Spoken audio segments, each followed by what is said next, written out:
بسم اللہ الرحمن الرحیم۔ السلام علیکم۔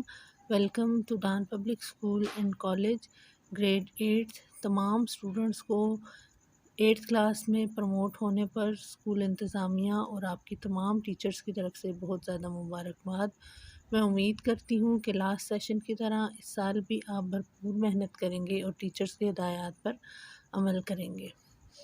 آج ہم جو آپ کا ایک نیا سبجیکٹ ہے اس کی انٹروڈکشن میں آپ کو دینا چاہتی ہوں۔ یہ آپ کا سبجیکٹ ہے تاریخ یعنی کہ ہسٹری۔ اس سے پہلے آپ معاشرتی علوم کی کتاب میں اس کا ایک پورشن پڑھتے رہے ہیں، لیکن اب یہ باقاعدہ ایک الگ سے آپ کا سبجیکٹ ہے ہسٹری۔ ہسٹری یعنی کہ تاریخ کیا ہے؟ تو کسی قوم کا گزرا ہوا زمانہ اس قوم کی تاریخ کہلاتی ہے۔ History word comes from Greek word. History کا لفظ جو ہے یہ ایک یونانی لفظ ہسٹوریا سے نکلا ہے۔ اس کے میننگ ہے لرننگ اور نوئنگ بائی انکوائری، یعنی کہ تحقیق کے بعد جاننا۔ The word history was introduced by the Greek historian Herodotus۔ لفظ ہسٹری ایک یونانی ہسٹورین تھا، تاریخ دان تھا، ہیروڈوٹس، اس نے متعارف کرایا تھا، اور ہیروڈوٹس جو ہے اسی کو کہا جاتا ہے فادر آف ہسٹری۔ یہ ہیں جی یونانی تاریخ دان جنہیں فادر آف ہسٹری کہا جاتا ہے، ہیروڈوٹس۔ اب آ جاتے ہیں اپنی بک کی طرف۔ آپ کی بک میں ٹوٹل 5 یونٹ۔ ہم اس بک میں پڑھیں گے یونٹ نمبر 1 برطانوی اقتدار کا استحکام، یونٹ نمبر 2 سر سید احمد خان اور تحریک علی گڑھ، یونٹ نمبر 3 برطانوی ہند میں سیاسی بیداری کی تشکیل۔ اس کے بعد ہم پڑھیں گے یونٹ نمبر 4 سیاسی حل کی خواہش، اور اس کے بعد ہم لاسٹ یونٹ اپنا پڑھیں گے یونٹ نمبر 5 تشکیل پاکستان کے لیے جدوجہد۔ یہ ہیں جی ہمارے 5 یونٹ، جن میں سے ہم فرسٹ ٹرم میں یونٹ نمبر 1 فل اور یونٹ نمبر 2 ہاف پڑھیں گے۔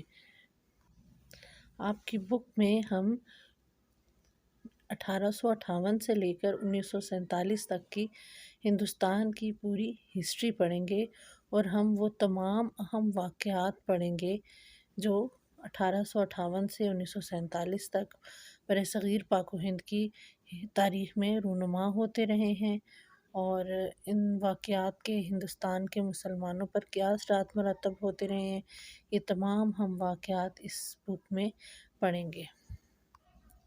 یہ ہیں وہ تمام اہم واقعات جو 1858 سے 1947 تک کے اہم واقعات ہیں، اور جو کہ ہم اس بک میں پڑھیں گے۔ جنگ آزادی 1857 کے بارے میں پڑھیں گے، اردو ہندی تنازع 1867 میں ہوا تھا اس کے بارے میں پڑھیں گے، سر سید احمد خان کی تعلیمی خدمات کے بارے میں پڑھیں گے، انڈین نیشنل کانگریس، تقسیم بنگال، شملہ وفد، مسلم لیگ کا قیام، منٹو مارلے اصلاحات، 1913 میں مسلم لیگ میں جناح کی شمولیت، پہلی جنگ عظیم، لکھنؤ پیکٹ، مانٹیگو چیمسفورڈ اصلاحات، رولٹ ایکٹ، تحریک خلافت سائمن کمیشن، نہرو رپورٹ، جناح کے 14 نکات، خطبہ الہ آباد 1930، گول میز کانفرنس، ہندوستانی صوبائی انتخابات، قرارداد پاکستان، شملہ کانفرنس، انتخابات 45-46، کیبنٹ مشن پلان، اور یوم آزادی 1947۔ یہ وہ تمام اہم واقعات ہیں جو ہم اس بک میں پڑھیں گے۔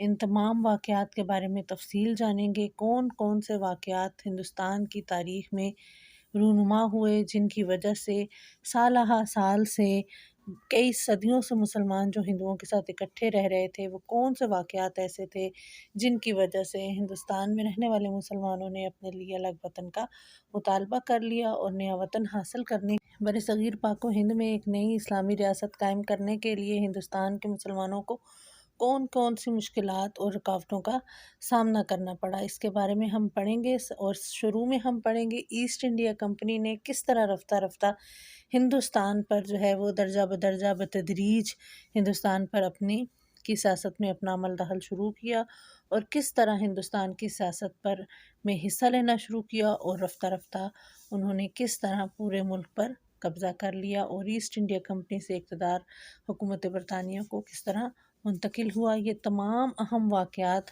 ہم 1947 تک پڑھیں گے اس کتاب میں۔ مجھے امید ہے کہ آپ کو سمجھ آ گئی ہوگی۔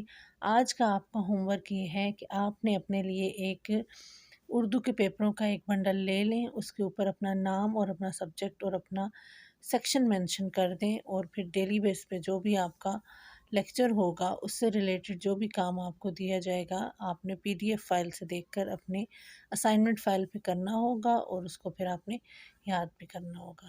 Thank you very much.